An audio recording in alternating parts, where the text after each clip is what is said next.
Tov, everyone. Good morning on this lovely Sunday. As we continue with our Elul reflections, today is Elul reflection day 10.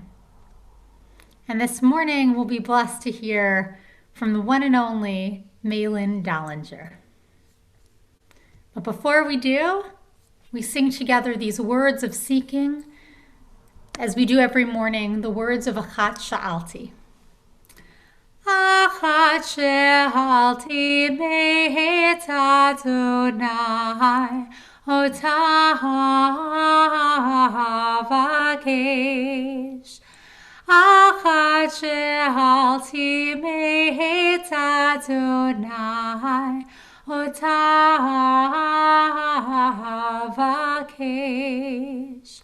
Shivti bebeit Adonai kol yemei chayai lachazot benoam Adonai ulevacher v'heichalo lachazot benoam Adonai ulevacher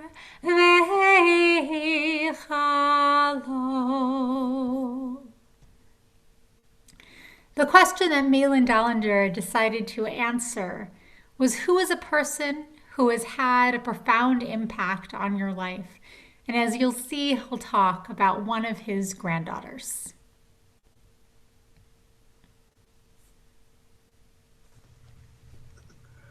Hi, I'm Malin Dollinger, telling you about my granddaughter, Shana, who has had a profound effect on my life and inspired me. By Mir Duchesne, not the Andrews sisters, but Shana, a religion major at Wesleyan University. Her name in Yiddish, Shana, means beautiful. I have never seen her without a wide smile, which is so contagious that all who are with her are automatically happy. She is a friend of all at the Jewish Hillel community at Wesleyan. Although I am sharing about Shana today, I do have 8 other grandchildren just as amazing, and I could tell you similar wonderful stories about them as well. A while ago, she was personally unhappy because of COVID-19, being home from the school she loved in protective isolation. She had been a world traveler, spent a summer in Europe, her ancestral homeland, researching the origin of her name Shana. I had a heart-to-heart talk with her, comparing both of our sad feelings about the pandemic and its effect on our mutual lives. She was in touch with herself, her beliefs, and her behavior, as well as those inner feelings of upsetness and despair. A time right now when things are not right. I told her that I too was going through a very profound downer. I've been around long enough to know that somewhere deep down, during the awful downer, there is the memory of a previous bad time going away. It's a goodness road that follows the bad time that we both had traveled before. We can count on that. And as bad as the bad times are, and as humans we are entitled to them, and the good times are so much more meaningful than if nothing had ever happened. Nothing bad, even a little bit. I told her to go ahead and put this bad time into a bad compartment box. And that someday when you open the box, there'll be a fresh rose inside. You all remember The Rose by Bette Midler, don't you? I discussed self-determination, that right now we have little or no control over our lives. In my life, I've done almost everything that I wished for, but even my ability to see my friends, travel anywhere past the mailbox, eat in or out, go to meetings, or even be with my friends and family is almost completely limited. She has similar restrictions on her free will. I told her that my solution is first to ignore things that are not important. All kinds of projects can wait. I haven't done them for a long time. Why start now? I spend a lot of time on the internet and on the phone with all my close friends. Many of them call me all of a sudden after many years just to hear my voice, and I call them too. You remember Barbara Streisand singing, "People who need people are the luckiest people in the world"? So I told Shana to think about calling her close friends. I told her I'll bet they're feeling alone would be very comforted by hearing her voice on the phone.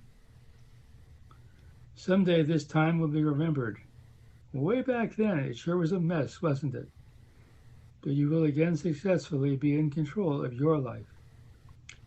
I said at the end of my letter, I send my love now and evermore, whether I am here or not.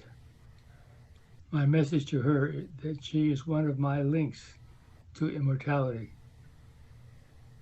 In closing, something else just happened a week ago, and that is the reason I'm speaking with you today.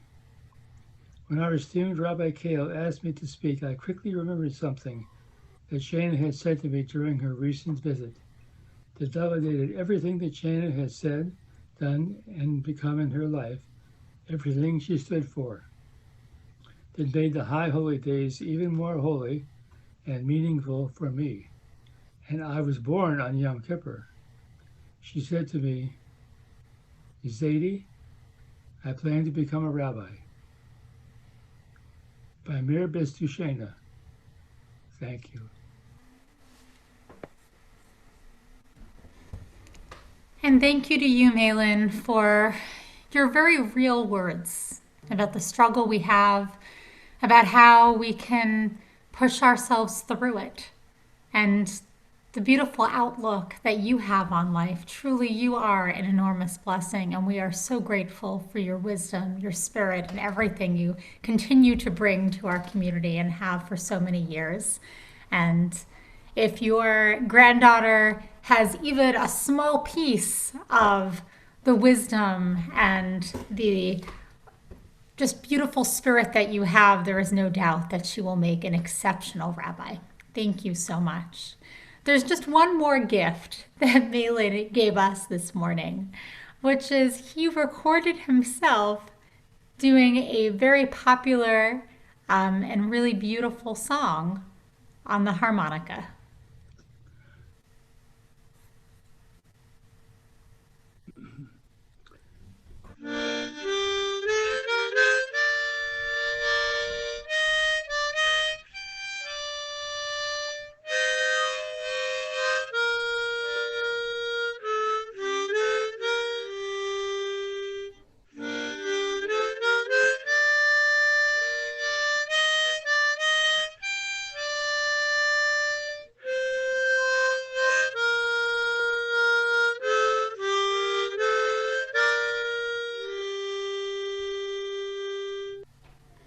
Hatikva, our hope, the hope for 2,000 years to go back in Israel, the hope that plays in each of us of a time that is filled with more opportunity. We turn to our Psalm 27 once more, as we read these same words, just as we have for the past 9 days, just as we will for the next 20. And we hope that as we study these verses, it begins to take on new meaning. It perhaps strikes us in a different way based on the reflection that we just heard. Of David, Adonai is my light and my victory. From whom shall I feel fright? Adonai is the stronghold of my life. From whom shall I feel terror? When evildoers approach me in battle to feed on my flesh, my pursuers, my adversaries, they have stumbled, they have fallen down. If a camp encamps against me, my heart will not fear. If a war arises against me, in this would I trust. One thing I have sought from Adonai, how I long for it, that I might live in the house of Adonai all the days of my life, that I might look upon the sweetness of Adonai and spend time in the palace.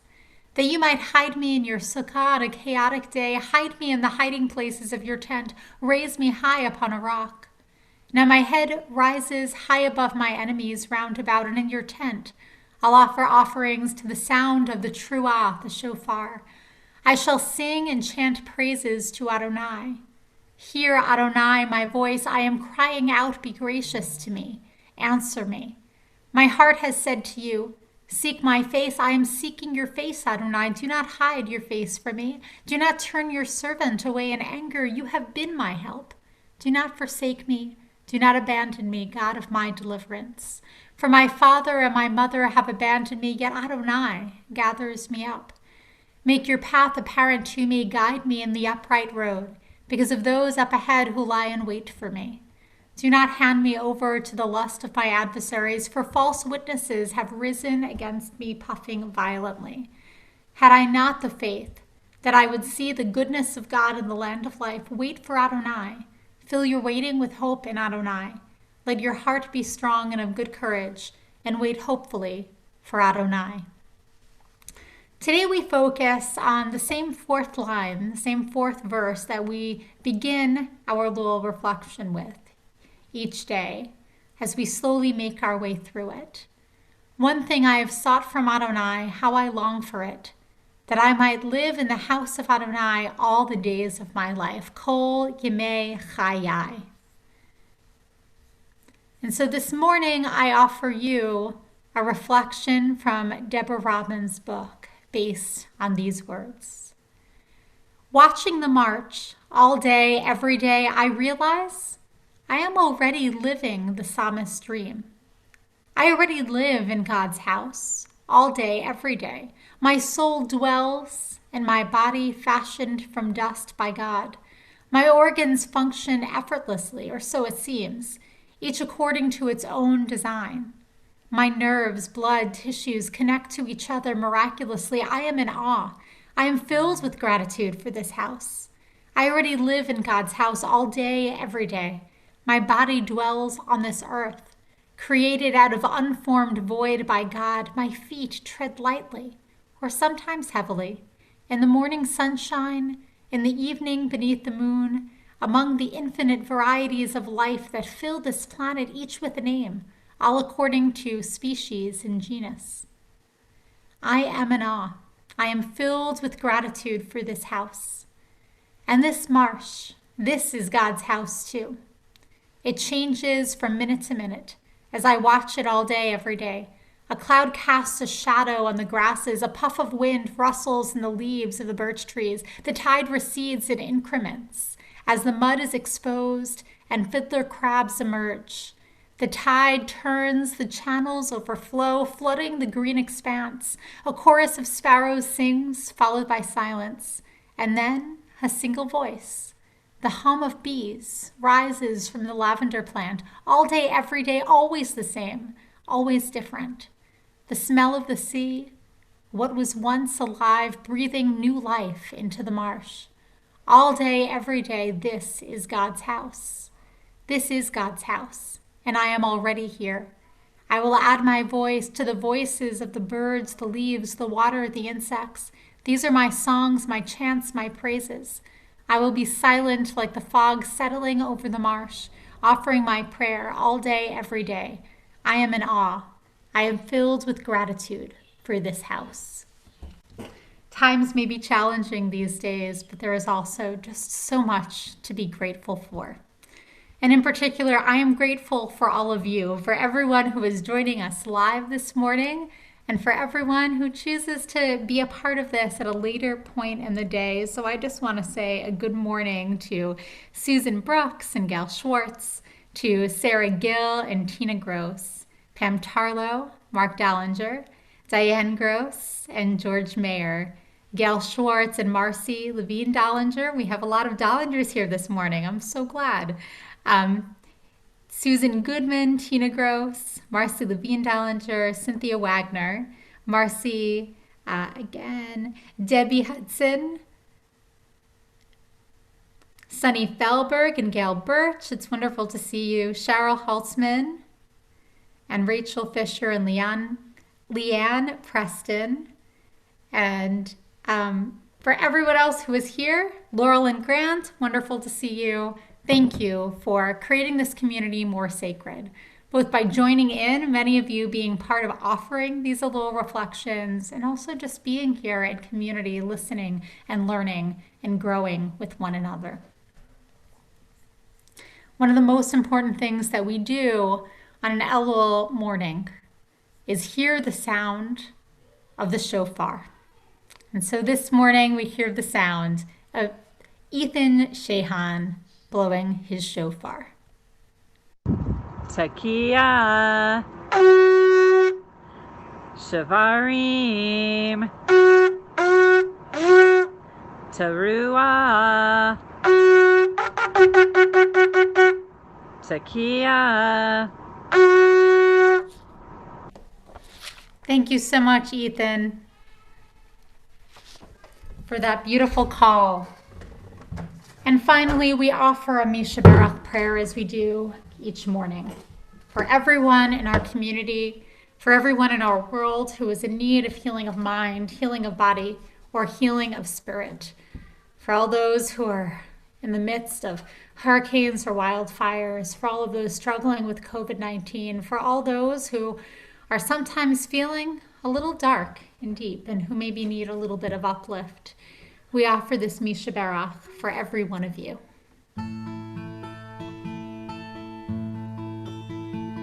Misha Barach Avotenu Mekor HaBracha Vehimotenu.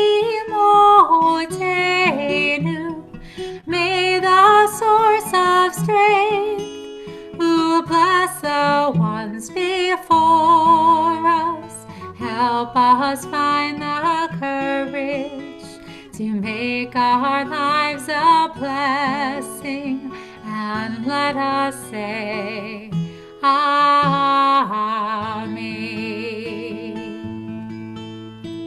Misha Barach Imotenu Mekor HaBracha Lehavotenu. Bless those in need of healing with refuah shelema, the renewal of body, the renewal of spirit, and let us say Amen.